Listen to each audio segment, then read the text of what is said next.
فيه جهات تسمى بسرايا أو تسمى بكتائب أو تسمى بمكافحة الجريمة أو برنامج هذا، دايرة مواقع وفاتحة سجون وتقبض على الناس بدون شرعية، يعني ما عندهمش، يعني بدون شرعية رسمية من الدولة.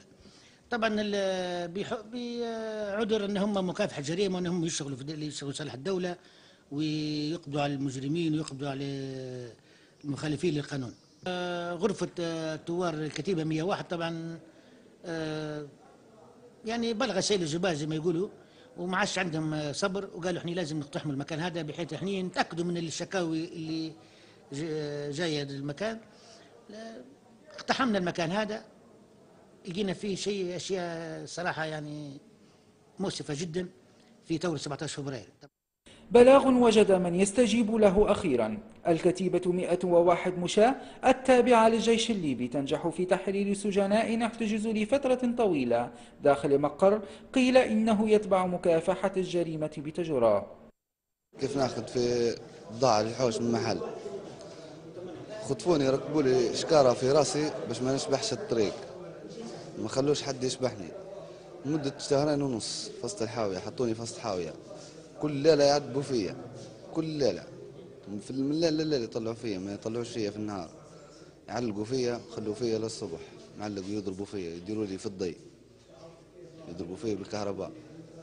بعدين بعد تم التعذيب، ما تموش التعذيب قصدي، لكن قاعد يقولوا لي قول انت قاتل قاتل، وقول انت مداير ومداير ومداير باش احنا ماش نعذبوك.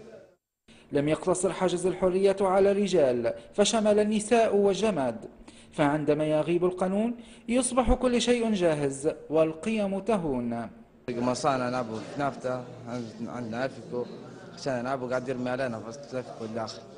مات ولاد يقولوا لي ايمن جلوان مولد 92، ولاد يقولوا محمد القطاع مولد 95، ولاد ثاني انضرب في يده اسمها فراش، وانا انضربت بكتفي عناية. بعد ما حبسنا واحد انا الشاهد اثبات الوحيد على القضيه هذه، حبسني عنده داخل فصل حاويه خلاني شهرين قاعد يعدي فيه، واحد 3 شهور ما يدرس علي مالين داريني مفقود، قعدت الداخل كل مره يعدي فيا، مره مداريني على اساس قاتل، عدى فينا واحد انت قاتل انت قاتل انت اعترفت انا تحت تعذيب اني قاتل. 3 شهور ما يدروش علي ماليه، شهرين في حاويه محبوس، وقاعد يقارن بالي سكروا المحضر فاتحين عليه مشان نطلع برا، تقايد صارت بيناتهم